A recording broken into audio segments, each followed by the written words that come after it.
In 1896, a wedding in Indianapolis captured the nation's attention.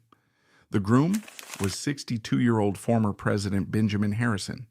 The bride, a 37-year-old widow named Mary Lord Dimmock.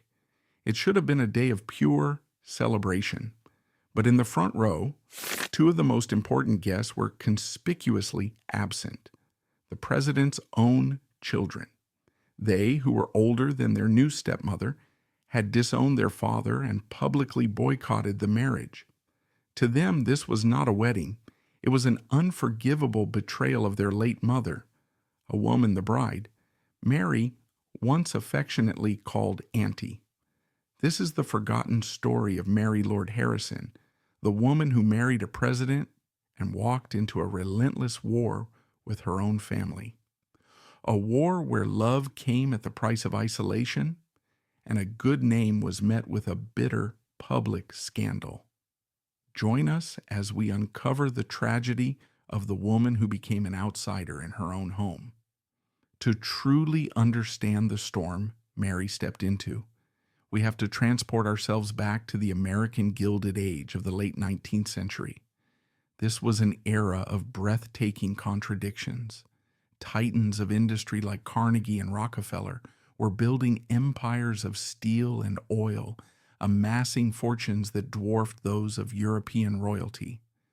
They built palatial cottages in Newport and grand mansions on Fifth Avenue, throwing parties so lavish they would make headlines across the globe.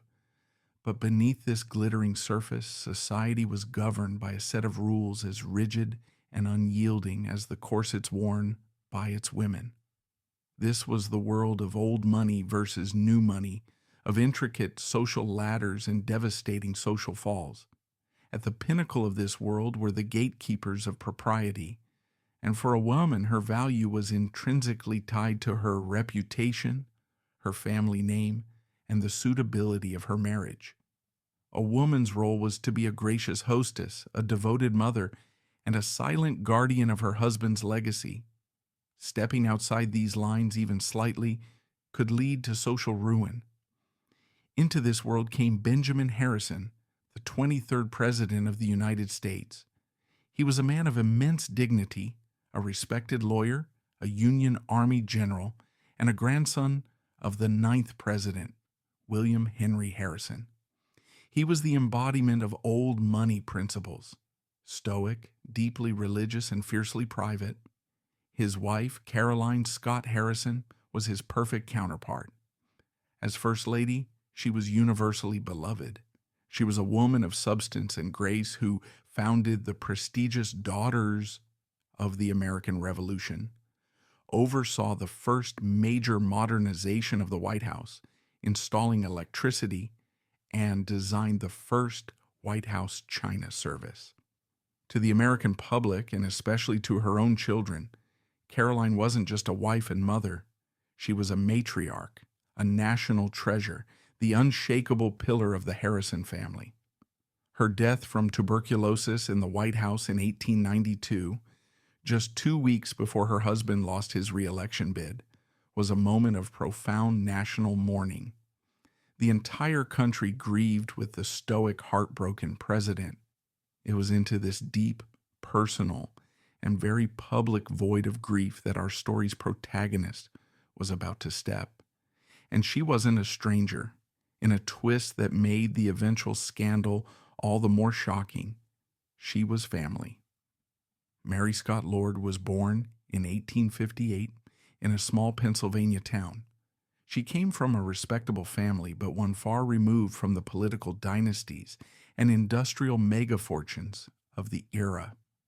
By a stroke of fate, her mother was the sister of Caroline Scott Harrison, making Mary the First Lady's niece.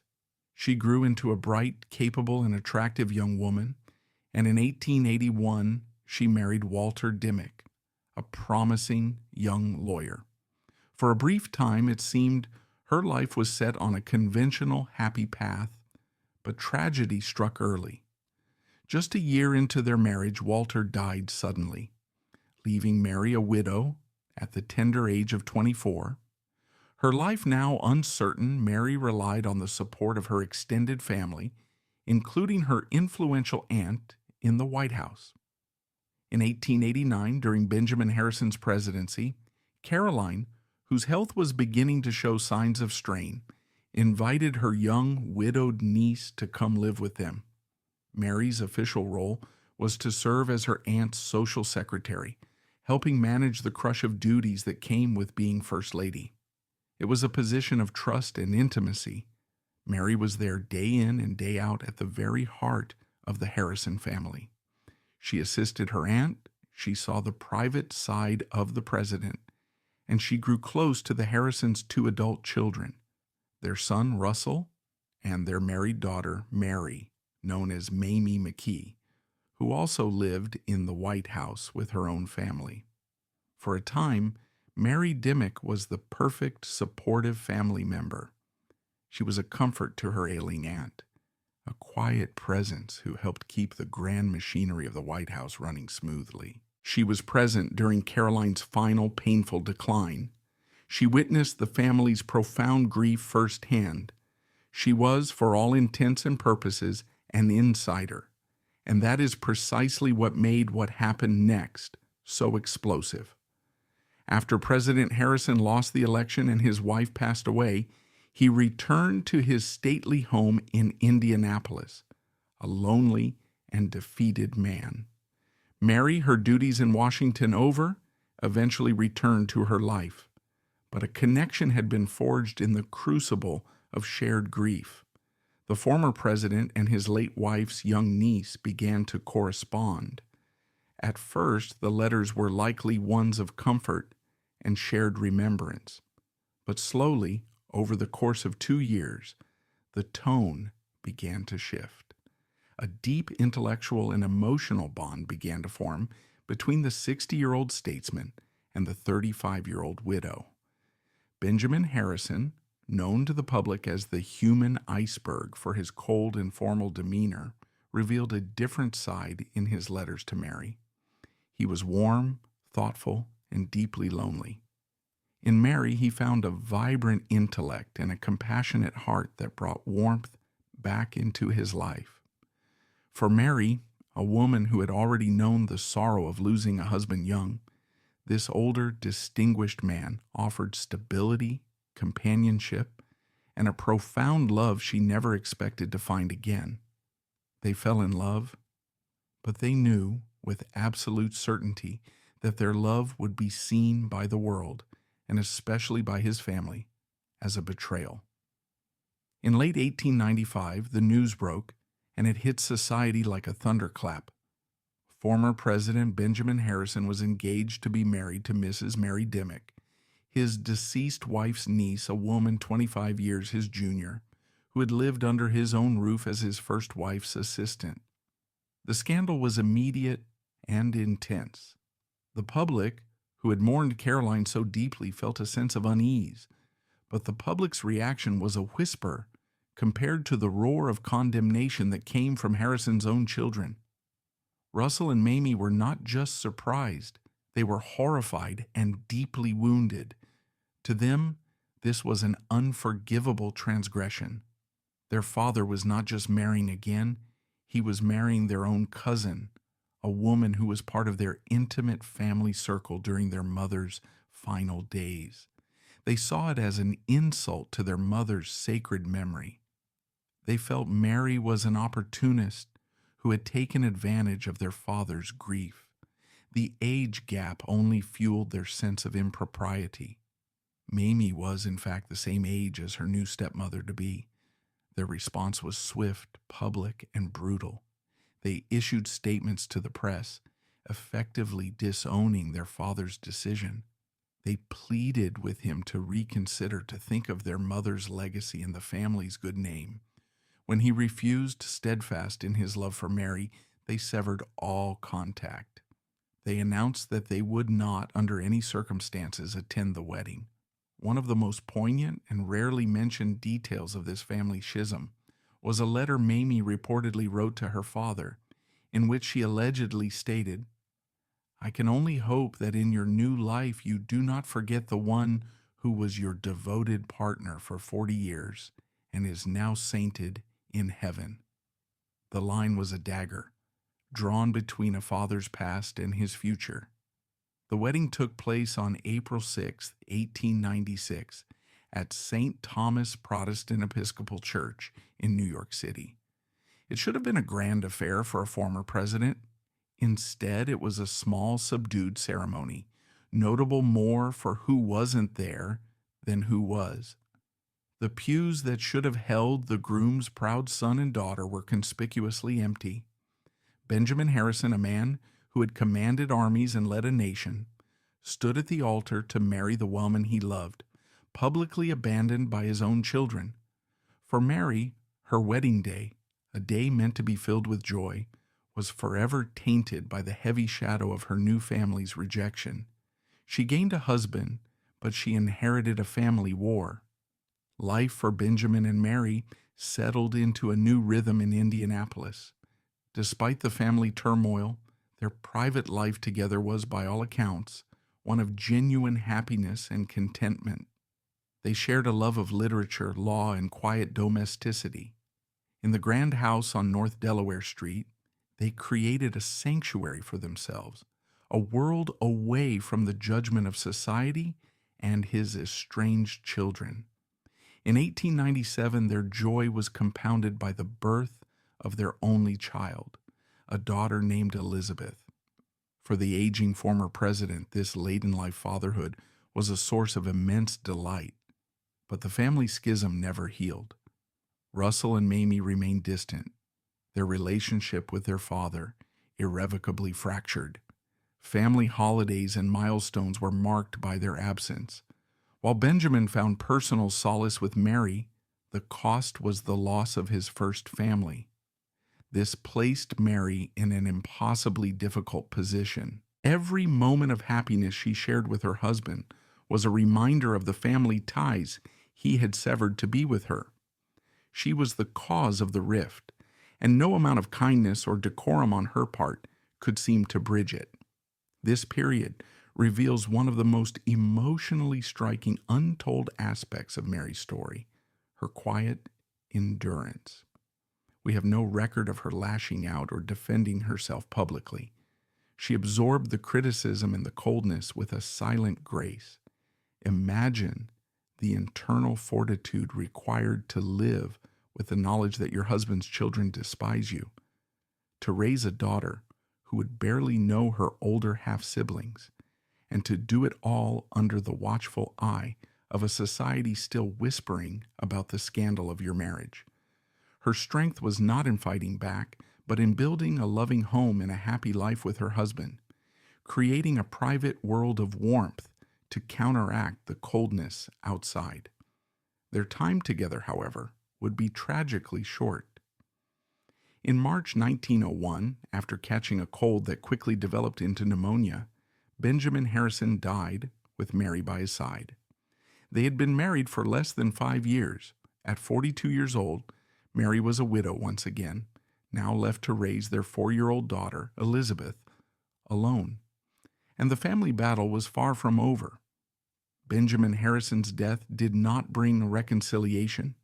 Instead, it brought the final bitter chapter of the family conflict, the reading of the will.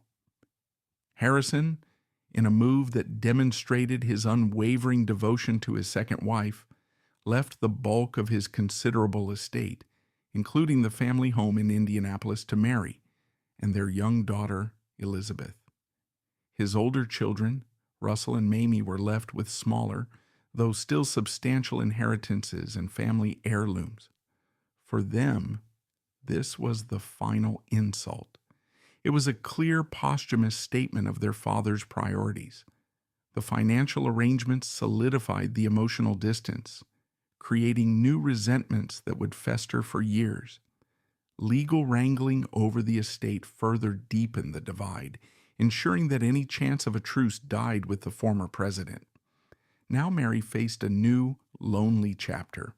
She was the sole guardian of a former president's legacy, the mistress of his historic home, and the mother to his youngest child. Yet she remained an outsider to the core of the Harrison clan. She chose not to remain in Indianapolis. the city so filled with memories and family tension.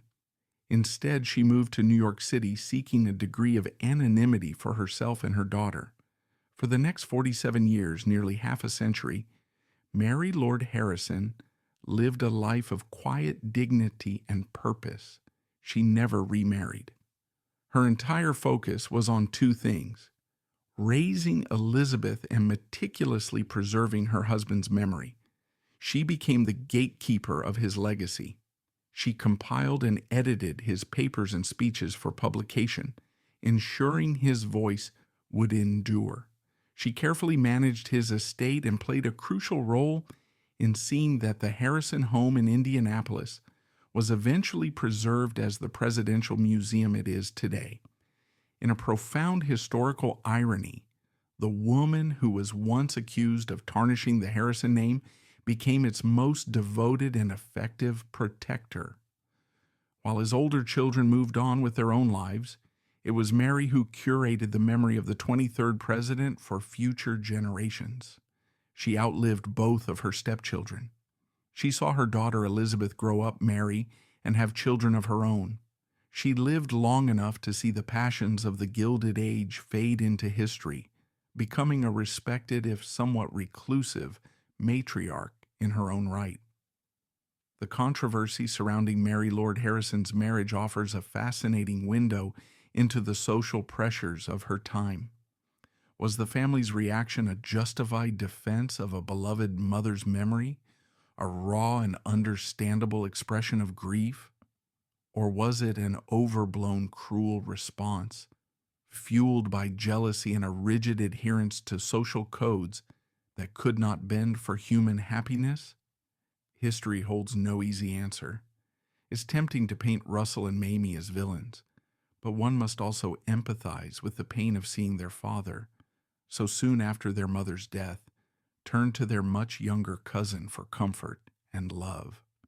Their grief was real, and their sense of betrayal from their perspective was profound. At the same time, it's impossible not to see Mary and Benjamin as two people who found a rare and genuine love in the twilight of his life. They broke the rules, not with malicious intent, but because they found a connection that was more important to them than public opinion. The story's enduring power lies in this complexity. There are no simple heroes or villains here, only flawed, grieving, loving human beings caught in a web of duty, memory, and desire. The long-term significance of Mary's story is not about politics or policy. It's about the human heart. It reminds us that our great historical figures lived lives just as messy, complicated, and emotionally charged as our own. Benjamin Harrison ceases to be just a stern-faced portrait between Grover Cleveland's two terms and becomes a man who risked everything, his public image and his family, for a second chance at happiness. And Mary, the quiet woman at the center of the storm, becomes a symbol of resilience. She endured public scandal, family rejection, and the profound sorrow of widowhood, not once, but twice. Yet she never crumbled.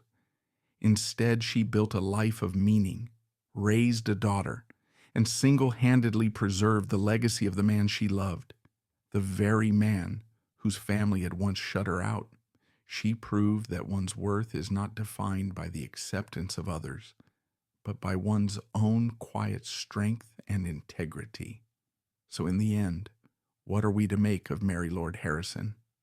She entered the pages of history through a side door, a footnote to a president's life, defined more by the controversy she caused than by the person she truly was. It is easy to look back and see only the sensational headlines of the 1890s, the young widow, the niece who took her late aunt's place. But to stop there is to miss the entire meaning of her life. Her story is a powerful testament to the quiet dramas that shape all our lives. The battles waged not on a field, but in living rooms and in the depths of the human heart. Mary's story forces us to confront timeless questions. It is a reminder that love does not always follow rules or convenient expectations. It arrives unexpectedly, often messily, and usually demands a price. It reveals the painful irony that family, our greatest source of comfort, can also be the source of our deepest pain. For Mary, the very people she was meant to call her own became her harshest judges. Their approval, the one thing her husband's love and fortune could not buy. But perhaps her most profound legacy is a lesson in grace under pressure. Her grace was not the passivity of a victim, but the deliberate choice of a woman who decided to build rather than break, to preserve rather than retaliate. Mary died in 1948 at the age of 89. She was buried in Crown Hill Cemetery in Indianapolis next to the husband for whom she had risked so much. In death, she finally took her place beside him, a place his own children had denied her in life. The marble and granite that mark their final resting place stand as a silent, permanent rebuke to the divisions that plagued their life. The sensational articles have faded to dust, the whispers of judgment have dissolved into air, and the family's bitter objections have fallen silent. What remains is an undeniable truth etched in stone. They are together, and perhaps that is how she had the last word. Mary's final word was not a defiant speech or a tell-all memoir. It was written across nearly half a century of quiet, steady action. It was in her daughter, Elizabeth, whom she raised to be a respectable woman carrying her father's blood and legacy.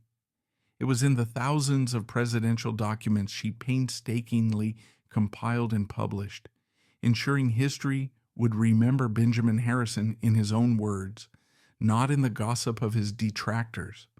And finally, it was in the house on North Delaware Street, which was preserved as a presidential site, thanks in large part to her stewardship and vision. She turned the home of her love and her conflict into a public legacy. In doing so, the woman once dismissed as an outsider became the most faithful guardian at the gate of the Harrison family's history. Her story lingers as a poignant, complex, and deeply human chapter in the American saga, a story of a love that defied convention and of a woman who, in her quiet, unwavering way, proved that enduring persistence ultimately has the final say. Thank you for joining us on this journey into the past. If you found this story as compelling as we did, please consider liking this video and subscribing for more hidden histories. Until next time, stay curious.